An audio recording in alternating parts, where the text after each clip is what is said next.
Okay, welcome in one and all. I'm now going to continue my 32 and 32 with the Toronto Maple Leafs. As I do with all the videos, I like to display the home jersey and the reverse retro.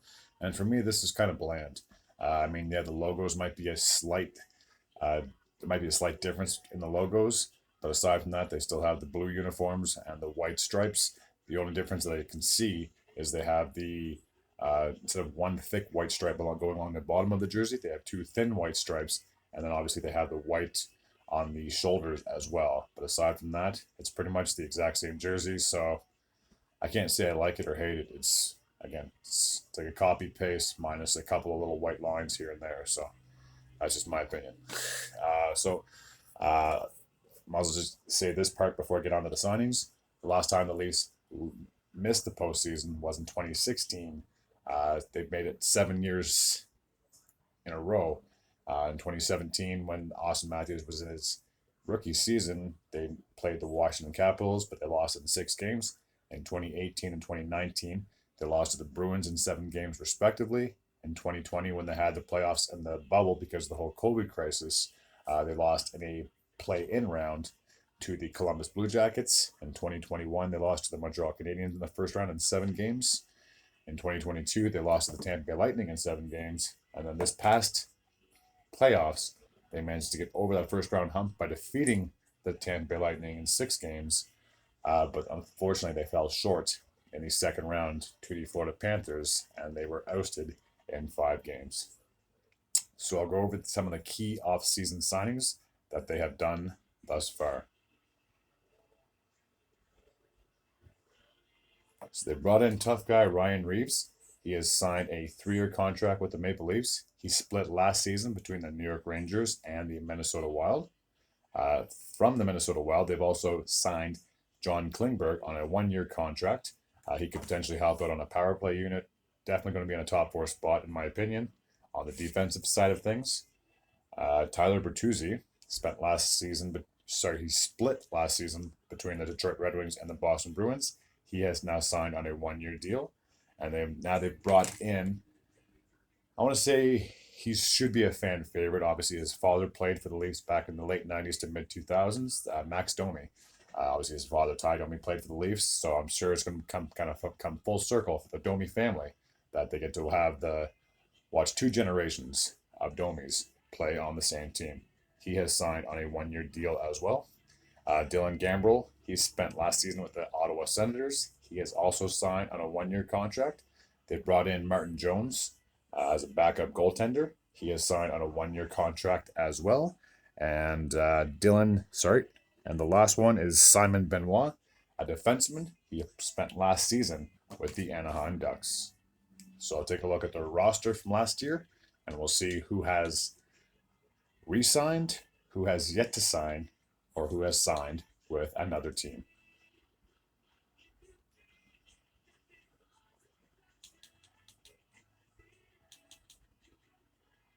So Ilya Samsonov, okay, still focused. That's good. So Ilya Samsonov only signed a 1-year contract last offseason. He has now been awarded a 1-year extension, so he's guaranteed to be the goaltender for this upcoming season.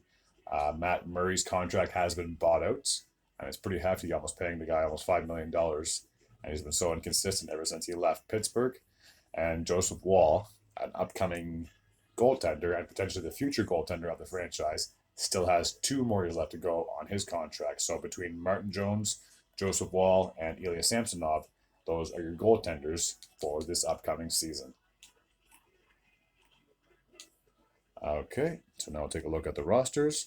So Noel Acciari, he came over in a trade from the St. Louis Blues last year. He has signed with the Pittsburgh Penguins.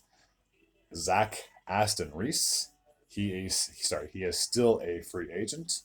TJ Brody has 1 more year left to go on his contract. Michael Bunting has left Toronto, and he has signed with the Arizona Coyotes. Mark Giordano is coming into the last year of his contract, and if I'm going to be completely honest with you, I think this might be it. Guy's going to be 38, 39 years old, and it's very scarce for guys to be playing hockey in their mid-40s, so this very well could be his last year or his swan song when it comes to his NHL career. Eric Gustafson came over from the Blackhawks, I do believe, last season in a trade. He has now signed with the New York Rangers. Justin Hall has left Toronto and he has signed with the Detroit Red Wings. Cal Yarncrook has 3 more years left to go on his contract. David Kamp's contract did expire this past season, but he has signed a 4-year extension, so he will be with the Leafs for a minimum of 4 more years. Alex Kerfoot has left Toronto, and he has also signed with the Arizona Coyotes. Matthew Nyes has 2 more years left to go on his contract. Sam Lafferty is coming into the last year of his contract this upcoming season, as is Timothy Liljegren. His contract will be expiring by the end of the 2024 campaign. Mitchell Marner has 2 more years left to go on his contract. Austin Matthews is coming into the last year of his contract now, but he has re-signed, so he'll be in Toronto for a few more seasons after this. Jake McCabe also came over from the Blackhawks in a trade, has 2 more years left to go on his contract. Victor Mete has signed with the Philadelphia Flyers. Jake Muzzin, I'm pretty sure his career is over. I mean, he's just been injured so lately. His contract should be expiring at the end of next season. William Nylander, he's coming into the last year of his contract, and there's all sorts of speculation and rumors as to whether they can fit him under the cap or maybe they have to trade him away, but only time will tell. But yeah, he's coming into the last year of his contract. Ryan O'Reilly came over from the St. Louis Blues in a trade, and I thought maybe he'd consider staying, but he has left and signed with the Nashville Predators. Morgan Riley has 7 more years left to go on his contract. Nick Robertson is coming into the last year of his deal. Luke Shen was brought over from the Vancouver Canucks in trade last season. He is also signed with the Nashville Predators. Wayne Simmons is still a free agent. And John Tavares has 2 more years left to go on his deal. So I'll go back to the menu and we'll see what my predictions for this upcoming year.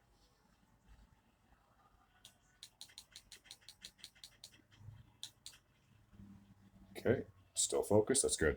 Okay, so coming into the 2023-2024 campaign, I'd be very shocked if the Maple Leafs missed the playoffs. I think they should make it 8 seasons in a row. Obviously, last year they took a step forward by getting into the second round of the playoffs. But as I said at the start of this video, that they made very little noise in the second round, losing to the Panthers in 5 games. I think there's a lot of pressure on this team. There's no question about it. There's no question as to whether they can make the postseason. It's a matter of how far can they go. And with the group of guys that they have on this team, on paper, theoretically, they should be competing for a cup year in and year out because of the talent that they have on this squad. But unfortunately, it's never. You can look at a theory on paper and then do reality, and that's 2 completely different things. So if I had to make my prediction, I say they should be able to compete and get into yet another second round appearance, but it's a matter of what can they do once they get into that position. Do they play, like if they happen to play the Bruins or something in the second round, or if they happen to play the Lightning in the second round, how is that going to play out in their favor? And yeah, like I said, it's just a matter of what can they do if and when they get past the first round. And if they can get past the second round, then we can be like, okay, now they should be competitive. They should be competing for a cup. But until they get into that third round, it's always going to be a what if. So, yeah, like I said, they should be competitive. I can almost guarantee they'll land in a top 3 spot in that Atlantic division. I'd be very shocked if they dropped into a wild card spot. Very shocked, because as talented as that Atlantic division is, I believe there's a few teams that are pretty much like a shoe-in to get into that top 3 spot. So to get into the top 3 spots in that Atlantic division. So yes, they should make the playoffs, but how far they go is up to them. As always, if you like hockey content or sports content, feel free to hit that sub button if you're new. And as always, take care.